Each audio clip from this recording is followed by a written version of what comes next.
पाकिस्तान को अब कीमत बड़ी चुकानी पड़ेगी। ये बंकर बस्टर बॉम्ब जो लिए जा रहे हैं या मांगे जा रहे हैं अमेरिका से, एक तो मैं ये समझना चाह रहा हूं कि दूसरे देशों की जो इन्वॉल्वमेंट है वो क्या बता रही है, सिनेरियो ग्रेव हो सकता है क्या आगे, और बंकर बस्टर बॉम्ब क्यों?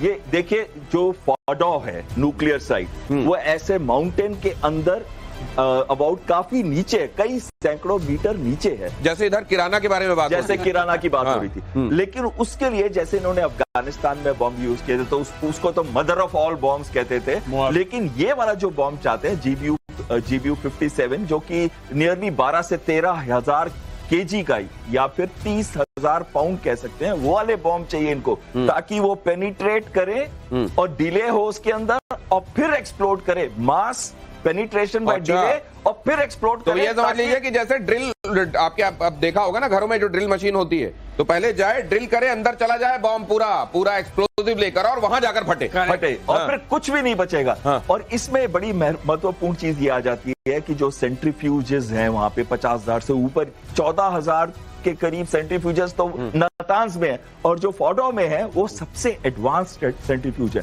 लेकिन अगर उधर हिट होता है तो हो सकता है कि बहुत बड़ा रेडिएशन लीक हो। तो ये बहुत बड़ा रेडिएशन भी लीक हो सकता है, क्योंकि वहां बहुत प्यूरिफाइड यूरेनियम भी इन्होंने भाइयों ने रखा हुआ है। ईरानी बॉर्डर पर पाकिस्तानी एयरफोर्स अलर्ट, मिसाइल हमला रोकने के लिए फाइटर जेट तैनात। पाकिस्तान को इजराइल के हमले का बहुत डर लग रहा है।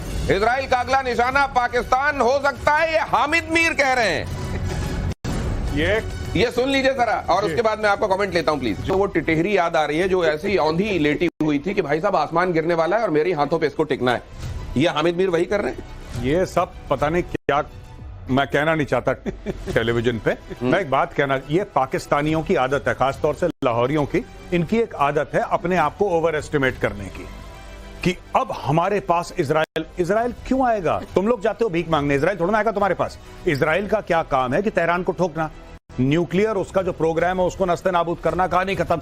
ये अपने आप को बीच में इंपॉर्टेंस कुछ नहीं। रशिया यूक्रेन की वॉर, क्या ये हमारी तरफ लड़ाई आ सकती है रशिया यूक्रेन की? कुछ नहीं हो रहा वहां पे, दो यूरोपियन देशों में बहस हो रही है, इस पे पाकिस्तान का क्या फर्क? क्या पाकिस्तान की डिप्लोमेसी, ये पता नहीं क्या आप मान लेते हैं। तू कौन में खामखा, हाँ, तू कौन में खामखा। इनकी आदत है पाकिस्तानियों की, खास तौर से जो लाहौरी हैं, मैं आपको बाय सिटी बता रहा हूं, लाहौरी, इनकी बहुत खराब आदत है हर चीज में अपने आप को। पाकिस्तान बड़ा अहम है, क्योंकि अगर इजराइल ने ईरान के ऊपर हमला कर दिया तो फिर अगला निशाना हम, ये किसने बताया हामिद मीर को कि अगला निशाना तुम हो? अगर इजराइल आएगा भी तो क्या लेने आएगा पाकिस्तान में, खुदरे मुल्क के पास? ये अपने आप को मुसलमानों का खलीफा समझते हैं, और अब भी समझते हैं कि हमारे पास है। तो ये समझ लीजिए कि कुछ नहीं है। आने वाले दिनों में आपको कोई बड़का मारता हुआ दिखाई दे, बड़ा बोलता हुआ, तो लगदा लाहौर दिया, आप समझ लीजिए। अगली खबर देखिए कि ईरान के एटमी प्रमुख मोहम्मद इस्लामी का दावा, नातांज फैसिलिटी पर हमले से कोई नुकसान नहीं हुआ है। मतलब कह रहे हैं और मारो, हमलों से कोई रेडिएशन लीक नहीं हुआ है, जनता को घबराने की कोई जरूरत नहीं है, परमाणु बम बना कर रहेगा ईरान, ये कह रहे हैं कोई नुकसान नहीं हुआ है। दिनेश, ये जो उनका खमीनी है उसने बोला है कि ये हमारी रिलीजियस ड्यूटी है कि एटम बम नहीं बनाएंगे, जो उसने अपनी तकरीर की हुई है, और जो अपना रिलीजियस एडिक्ट दिया हुआ तो हम नहीं बनाएंगे कहा, उसने कहा हम नहीं बनाएंगे, तो फिर वहां क्यों बन रहा है? लेकिन बना रहा है। क्योंकि मैंने उस शो में बताया था ना कि इनके 50,000 पेजेस, 163 सीडीज ये मिले थे अमाद वाली जगह पे जब उन्होंने मोसाद ने निकाला था, तो वो है इनके पास। लेकिन ये कहते रहेंगे और उससे कहलवाते रहेंगे कि भाई ये हम नहीं करेंगे, लेकिन अब तो खुल के आ गया है। तो ये जो बोल रहे हैं आप परमाणु बम बना के रहेंगे, लेकिन अभी कॉन्फ्लिक्ट चल रहा है। नहीं, ये जो आप कह रहे हैं, ये से भी बड़ा आप जो कह रहे हैं कि यहाँ तो बड़ा एनरिच्ड यूरेनियम इन्होंने रखा हुआ है और वहां मार दिया तो फिर बड़ी तबाही फैलेगी। इनको ये अंदेशा नहीं है क्या कि हमारा बम हमारे खिलाफ इस्तेमाल हो जाएगा? बिल्कुल। और जब ये यूरेनियम एक्सप्लोड करता है या इसका रेडिएशन लीक होता है, अगर हम उस पे ही रहे तो इसके दो इफेक्ट होते हैं, रेडियो एक्टिव भी है और जो पॉइजन टॉक्सिक मटेरियल बाहर निकलता है, क्योंकि ज्यादातर ये UF6 के मटेरियल होते हैं, यूरेनियम हेक्साफ्लोराइड 6। अगर वो निकलता है तो टॉक्सिटी सब जगह पड़ जाएगी, एनवायरमेंट तो खराब होगा ही होगा, पानी में पॉल्यूशन आ जाएगा और साथ में ये स्प्रेड करेगा विंड के हिसाब से, हवा के हिसाब से, कहां तक ये स्प्रेड करता है। लेकिन इसमें एक कंटेनमेंट होती है, ये देखना पड़ता है कि कितने सेंट्रीफ्यूज इफेक्ट हुए हैं उसका स्प्रेड कितना है और क्या उन्होंने कंटेनमेंट मेजर्स लिए हैं कि नहीं। जैसे कि आपने याद होगा अमेरिकन प्लेन्स बोरोन लेके आए थे पाकिस्तान के ऊपर कि शायद वहां पे रेडिएशन लीक हो गया, तो क्या उनके पास वो मटेरियल्स हैं उसको कंटेन करना। ये बड़ी खबर देखिए, ईरान को लेकर इजराइल का बहुत बड़ा दावा, इजराइल की सेना का बयान, ईरान का यूरेनियम मेटल प्रोडक्शन बिल्डिंग तबाह की हमने, इस्फहान में ईरान की परमाणु प्रयोगशाला नष्ट की। तो ये क्लेम और काउंटर क्लेम हो रहे हैं, लेकिन एक चीज साफ दिखाई दे रही है कि फिलहाल ईरान की हालत खराब है।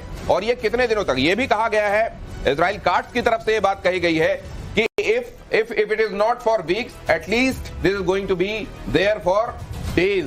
मतलब कुछ दिनों तक तो ये 3-4-5 दिन तो कम से कम एक्सपेक्ट किया जाए। मुझे लगता है ज्यादा होगा, क्योंकि इसमें अब और एक्टर्स भी इसमें शामिल हो जाएंगे। सबसे बड़ी बात यह है कि लोग रुकने की बात कर रहे हैं और इजराइल उनको जवाब तक नहीं दे रहा। पहली चीज, ये जो बंकर बस्टिंग सर ने बताई ना, बिल्कुल ठीक है। ये डायरेक्टली क्यों मांग रहा है? ट्रंप का बहुत बड़ा बयान है। ट्रंप ने ये रिसेंटली बयान दिया है, फ्राइडे को ही ट्रंप का बयान, यानी कल का बयान है ट्रंप का, कि साहब मैं आपको ये बताना चाहता हूं, यानी कि ये बात कर रहा है ईरानियों से, मैं आपको बताना चाहता हूं कि एक और आखिरी मौका है आपके पास। ये सब जो न्यूक्लियर वाला जो तुम्हारा टंटा है उसको खत्म करो, वरना दुनिया के बेहतरीन हथियार अमेरिका बनाता है और उसमें से बहुत ज्यादा हथियार इजराइल के पास हैं। ये उसने सीधी धमकी दे दी है और अमेरिका इस वॉर में ऑलरेडी इन्वॉल्व है। देखिए, ईरान का हलवा बन जाएगा अगर ये मामला आगे निकल गया तो। इजराइल भी ठोकेगा। पहली चीज, America is moving it's aircraft carriers, उनका कैरियर फ्लीट पूरा वहां पे जा रहा है आगे की ओर। नहीं, लेकिन ये क्या, ये ट्रंप जो है जी, ये बड़ा कैलकुलेटेड तरीके से इन्होंने वाकई धोखा देने के लिए ऐसा किया कि ईरान इस गलतफहमी में रहे कि नहीं अभी ट्रंप तो ये नहीं चाह रहे हैं। पहले वो कहते रहे नहीं ये डिलेड होगा, अब मुझे तो नहीं लगता अभी होगा, या वाकई ये नाना करके प्यार तुम्ही से कर बैठे वाला हो गया इनका कि अब इजराइल ने मारी दिया है तो सामने आ जाओ, क्योंकि पहले दिन तो पल्ला झाड़ रहे थे। अरे इनका डिफेंस सेक्रेटरी कहता हमें पता ही नहीं अटैक के बारे में, ट्रंप कहता नहीं मुझे पता था। तो उसने अपने डिफेंस सेक्रेटरी को अड़ंगी मार दी ट्रंप ने, क्योंकि भाई अगर क्रेडिट लेना है तो ट्रंप ही क्रेडिट लेगा। सीज फायर भी ऑपरेशन सिंदूर का ट्रंप कहता मैं नहीं करवाया, इधर भी ट्रंप कहता नहीं वो मैं ही था, वो हाथ खड़ा करके उसका डिफेंस सेक्रेटरी कह रहा है नहीं सर हमें इजराइल ने तो हमें बताया नहीं। यार ये मतलब ये एक दूसरे का क्रॉस कनेक्शन चल रहा है। लेकिन बहरहाल मैं आपको एक बात बता दूं, मुझे लगता है कि हफ्ते से ज्यादा चलेगा ये मामला और ये अप एंड डाउन जाएगा। और अभी शुरुआत हुई है इस मामले की, कब खत्म होगा नोबडी कैन से। तो अगर ये एक हफ्ते तक जाएगा, अप एंड डाउन चलेगा, तो क्या बाकी मुल्कों का भी इन्वॉल्वमेंट होता जाएगा, डायरेक्ट इन्वॉल्वमेंट? ये बड़ी खबर आपको दिखाता हूं। ये जो ईरान के साथ हम ये मुल्कों की फहरिस्त एक बार प्ले कीजिए जरा, ये बहुत अच्छा ग्राफिक आपने बनाया है। क्या ये वाकई मुल्क इनके साथ हैं? अब जैसे क्या ये गिन लिया जाए कि America, Britain, France, Germany, UAE, Bahrain, Jordan ये इजराइल के साथ हैं और सामने आएंगे भी, और इधर लेबनान, यमन, सीरिया, रूस, चीन, उधर नॉर्थ कोरिया, क्या ये हैं और सामने आएंगे भी? ये भाई साहब सबके सब इजराइल के साथ हैं और बाकी सब बंद है, सबका मुंह बंद है। जॉर्डन ने तो मिसाइल मार के गिरा दिया। और क्या होता है आमने सामने आना। ये सऊदी अरब ने 2024 में एक काम करा था, सऊदी अरब फिर करेगा एक काम। रशिया और नहीं क्या नाम कहते हैं, फ्रांस और Britain, they might criticize privately, they are with them. America खुद मिसाइल गिरा रहा है, ये तो एक्टिवली इन्वॉल्व है। जो आपने अभी ग्राफ दिखाया, इस ग्राफ को अगर आप दिखाइए, America, Britain, France, Germany, UAE, Bahrain, और ये सब, ये सारे के सारे जितने देश हैं ये तो खड़े हैं साथ में यार। जर्मनी ने बोल दिया ब्लैंक चेक है इजराइल को, यार जो टोक वी आर विथ यू। इसमें से क्या सीरिया की क्या औकात है? आप बताओ सीरिया की। सीरिया का खुद बेड़ा अगर को रखा है। लेबनान को मार मार के उसने हलवा बना दिया। यमन का कुछ पता नहीं है।